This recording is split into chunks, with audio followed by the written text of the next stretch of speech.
Isang virus na naman ang nagasik ng lagim sa China.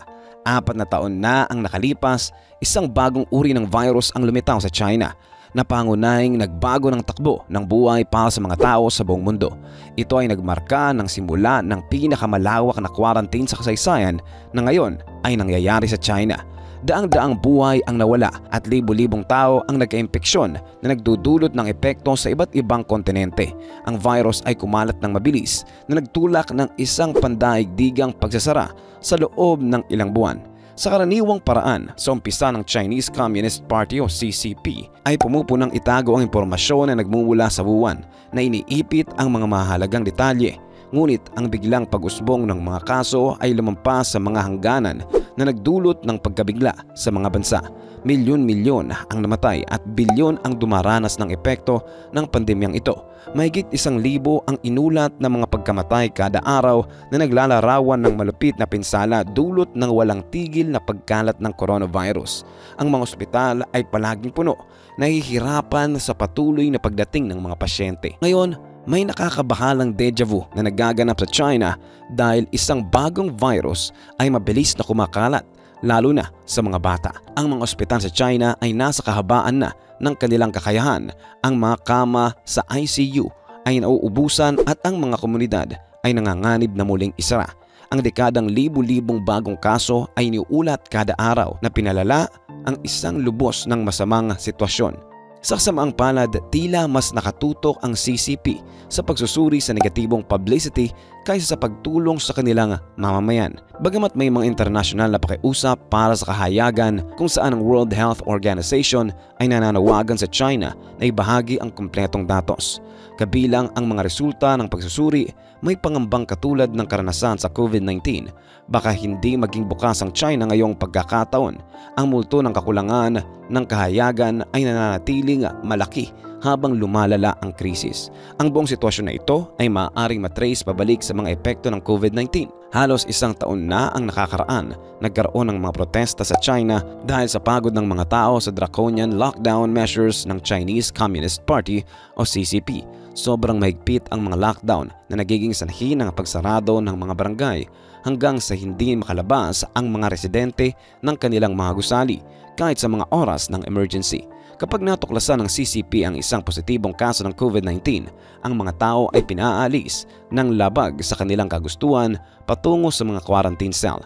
Ang mga pangyayari ay lubhang kahindik-hindik na nagdudulot ng malawakang hindi pagkakakontento.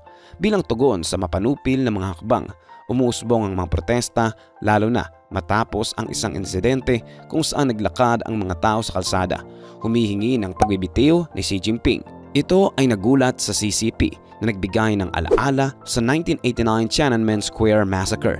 Naharap sa matinding oposisyon, agad na nagbigay tuwa ang CCP. Inalis ang lahat ng lockdown restrictions higit 1 taon na ang nakakaraan. Gayunpaman, maaaring tuwirang maiugma ang kamakailang pagtaas ng mga kaso sa desisyong ito. Ang sunod-sunod na mga pangyayari ay nagsimula sa isang ulat sa medical na website na PRED na ginagamit ng mga doktor at profesional sa medisina upang bantayan ang mga nakakahawang sakit sa buong mundo. Noong 2019, unang nalaman ng mga doktor ang tungkol sa COVID-19 sa platform na ito. Ang kamakailang ulat ay humiling ng karagdagang impormasyon tungkol sa mga bagong kaso na lumilitaw sa hilagang bahagi ng China na nagpapahiwatig ng pag-usbong ng hindi na-diagnose na pneumonia. Ito ay nagdulot ng pangamba sa mga doktor at siyentipiko dahil sa pagkakapareho nito sa ulat na inilathala noong 2019 na bago ang global na epekto ng COVID-19. Para sa masusing pag-unawa, maaaring tingnan ang buong sulat. Sa hulugan, ipinapakita ng ulat ang isang pagsabog ng pneumonia sa Beijing na Liaoning na may kahalintulad ang konsentrasyon ng mga pasyenteng pediatric. Ang mga ospital na napapalibutan ng problema at ang malapit ng pagsasara ng mga paaralan ay lumilitaw dahil sa mabilis na pagkalat ng virus. Isang mahalagang aspeto na dapat bigyang diin tungkol sa dalawang nabanggit na lokasyon, Beijing at El, ay ang kanilang malaking distansya sa isa't isa, halos 400 na milya. Ang geograpikong pagitan na ito ay naglilinaw na hindi lokal na pagsabog na nagpapahiwatig na ang virus ay malawak ng kumalat. Ang epekto ng ulat ay agad na nakaramdam ng malakas na pag-ugma sa loob ng komunidad ng medisina na nagtulak sa World Health Organization o WHO na humingi ng karagdagang impormasyon mula sa China tungkol sa mga detalye ng mga bagong kaso na ito. Bagamat ibinabahagi ng China ang ilang impormasyon, ito ay may limitadong kahalagahan na magiging maliwanag sa sandaling ito. Ngunit bago natin talakayin ang kakulangan ng ibinahaging impormasyon, pagtuunan muna natin ang pansin ang pagsabog mismo. Kahit ang local media sa China na kinikilala ang kahalagahan ng sitwasyon ay nagsimulang magulat kung paano hinaharap ng mga ospital ang malapit na dami ng pasyente. Ayon sa lokal na mga ulat, marami sa mga bagong pasyente ay nagpapakita ng isang misteryosong karamdaman na nakilala sa kawalan ng ubo o iba pang sintomas, pangunahing nagpapakita bilang mataas na lagnat. Bukod dito, marami ang nagkakaroon ng lung nodules, nagdudulot ng dagdag na pangamba. Ang katotohanan na ang karamihan ng mga pasyenteng ito ay mga bata na nagpapalala sa stress at takot sa publiko. Sa tingin sa naitatag na COVID-19, maaaring mababa ang bilang na ito at ang tunay na lawak ng sitwasyon ay mas malaki. Isang lubos na nakakabahalang aspeto ay ang posibilidad ng ilang mga bata sa simulay hindi nahawaan ng hindi na-diagnose na pneumonia ay maaaring nahawaan ng virus sa makabang paghihintay sa mga kwarto ng ospital na may nakawang mga kapwa. Ito ay nagbibigay diin sa kalubhaan ng sitwasyon. Kaibahan sa anumang pananaw ng sobra-sobrang pagpapalala sa Chino social media na ipakita ang kahalagahan ng sitwasyon nang makipag-ugnayan ang CNN sa isang lokal na ospital sa China para sa isang appointment. Nakakagulat ang mga pasyenteng may appointment na makipagkita sa doktor isang araw na ang nakararaan ay patuloy pa rin naghihintay sa kanilang pagkakaroon na nagbibigay diin sa malinaw na kakulangan ng healthcare resources. Dahil sa pagdami ng mga video sa social media, mas lumalaking hamon para sa Chinese Communist Party o CCP ang pagpigil sa impormasyon. Isang viral na video ang kumalat na nagtulak sa mga magulang na tanawin ang transparency ng pamahalaan. Kahit ang mamamayan ng China na nagkaroon ng mga aral mula sa mga karanasan noong pandemya ng COVID-19 ay humihingi ng pananagutan. Sa gitna ng dumaraming presyon, ang gobyerno ay hindi kagustuhang nag-organisa ng isang pampublikong briefing upang harapin ang sitwasyon.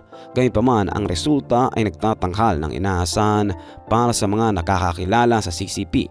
Habang ang layunin ng briefing ay upang magbigay kumpiyansa, tila malamig ang tono ng mga opisyal. Binaliwala nila ang pagtaas ng mga kaso bilang hindi kakaiba.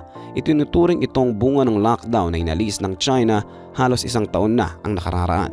Bagamat nagpapakita ang pananaliksik na maaaring totoo ito, nakakabigla na ituring ng CCP na hindi kakaiba ang libo-libong kaso kada araw.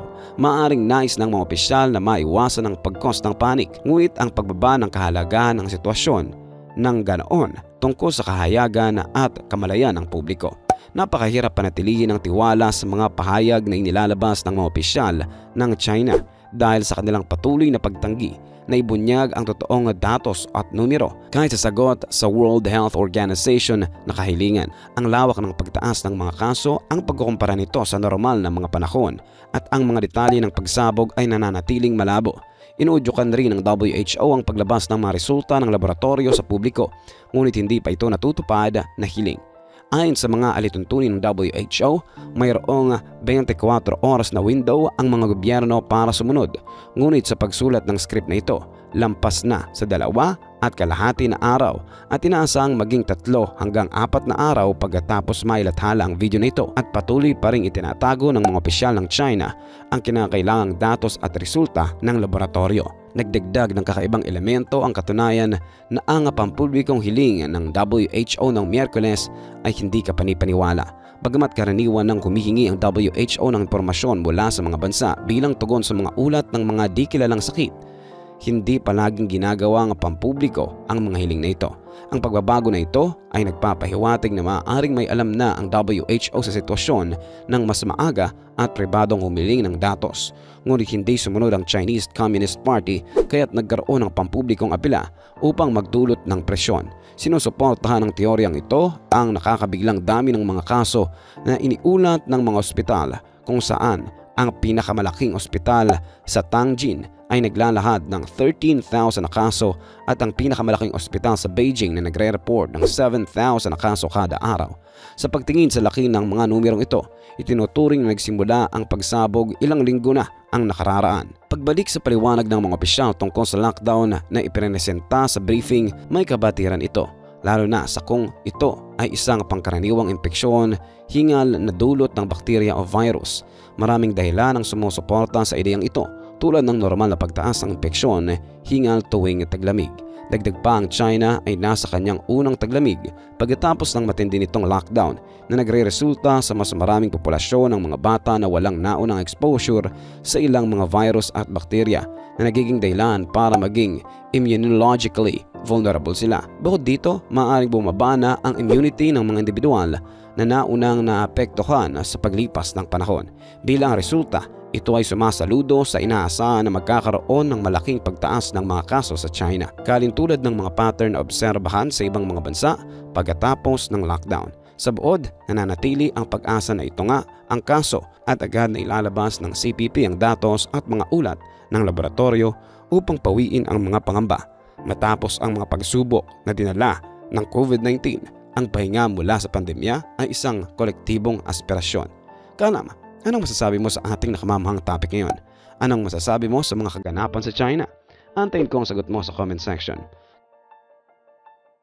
Kaalam tulad ng pinangako ko para matanggap ang 20,000 free ebooks na makakatulong sa iyo. At check ang link sa description at comment section ng video ito para mag-join sa ating exclusive Facebook group.